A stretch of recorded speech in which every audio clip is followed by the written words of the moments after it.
Secret letter that sent shockwaves through the Jehovah's Witnesses. A letter that allegedly urged elders to tamper with potential evidence of damning claims against the church. Tonight, two former members tell their stories in hope justice will prevail. David, what was your childhood like? Horrific. They should be destroyed. They're words that should never have been put on paper. We take this opportunity to send our warm Christian love and greetings. A letter sent to Jehovah's Witness elders, which to victims seems like a request that evidence be tampered with. It's difficult to hear and even harder for David to read. Being a Jehovah's Witness is one of the hardest things to be as a child. Are they potentially destroying evidence? I think that there is a potential that they are destroying evidence. David Bonici's memories haunt him. Started very young.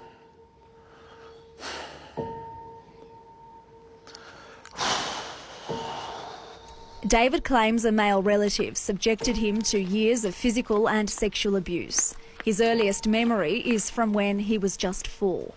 He says his sister Danielle, who took her own life 12 years ago, was also abused. If we didn't participate, we would be locked in a cupboard for days. As loyal Jehovah's Witnesses, speaking up would bring disrepute on his family. But despite that, David claims he raised the alarm time after time. I thought it was normal. I thought it was, at first I thought it was part of the church, and until I started to speak up to Dennis. David and his family were members of this Jehovah's Witness church here in Toowoomba for several years. He says during that time, the elders of this community were made aware of the alleged abuse he claims he was suffering. We tracked down Elder Dennis Davies to ask him some questions. Are you calling David a liar, Dennis? No, I'm not calling him a liar. People have perceptions about things, and it's well known that those perceptions can be embedded in a person's mind. He was our leader. He was the man that we went to for questions, for guidance. David claims on 2 separate occasions he lived with Dennis for months, while Dennis and the organisation investigated his family. But David says he was always returned home. David is now suing the Jehovah's Witness Church for compensation. Did you feel safe with Dennis? Kinda, and there were, times that I wasn't being listened to, and it was a very strict household. What were you hoping would come from your time with Dennis? Being rescued. There was never any suggestion that he was being either physically or sexually abused. Never. And I was aware of an unhappy relationship in the family, and that is all. Did you ever do anything about that? Did you ever look a little bit further into that unhappy relationship? It wasn't my prerogative to do that. Was the information you shared with Dennis Davies ever reported to police? Never. It was never an issue. We took the children... Dennis, with all due respect, a child comes to you and tells you that he has been sexually abused. Right. You don't bother to investigate the issue. Just listen to me. Yeah. Nothing ever suggested that there was any sexual abuse or physical abuse. He knows far more than he's alluding. From a child's perspective, I lived in fear. David's experiences are all too familiar for Shelley Brayo, who was raised as a Jehovah's Witness and was physically and sexually assaulted by her father. Shelley says she reported the abuse to the elders within her community. They set up a meeting with elders. That meant that 3 men, they were my father's age, they were his friends, and they questioned me. What sort of questions did they ask you, a teenager? They asked me whether or not I enjoyed it. What did I do? How did I react to that? And they repeat the questions over and over. Shelley's father was disfellowshipped, but not for the allegations she made against him. Instead, because he had an affair. He was later reinstated into the religion with a range of restrictions. Restrictions are, I'll be really clear, not handing a microphone around at the Kingdom Hall. Restrictions are that they might not be able to answer a question publicly, or they might not be able to give a talk. So when Jehovah's Witnesses actually refer to a lot of restrictions, well, I mean, you be the judge of that. If that's really some type of punishment that would deter them from sexually assaulting again.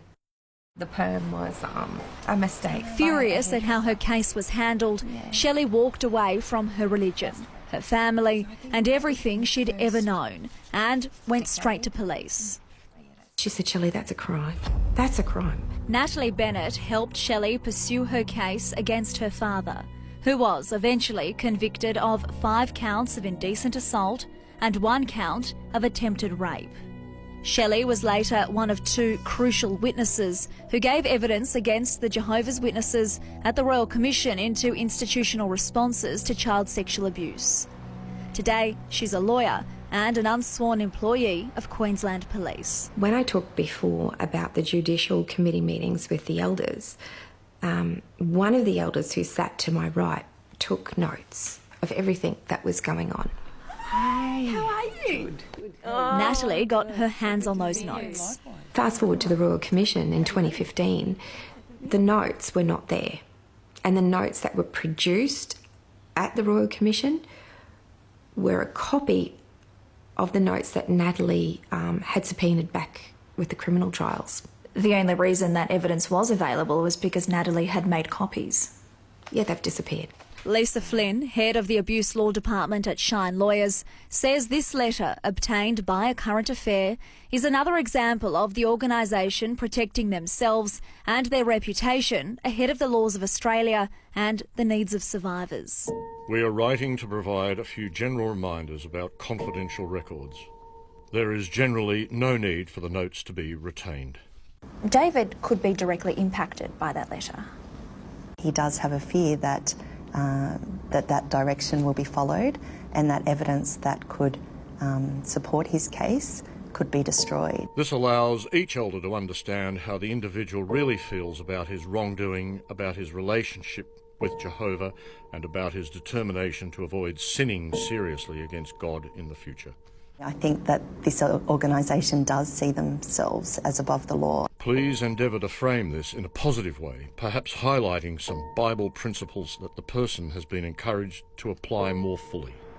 There are plenty of people here today at Jehovah's Witness headquarters, but when it's our turn to knock on their doors, they're not interested in answering our questions face to face. Did you receive that letter? No. No.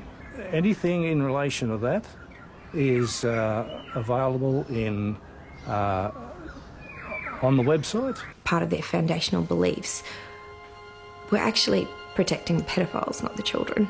How do you feel when you look at these photos of yourself as such a young child? Hurt.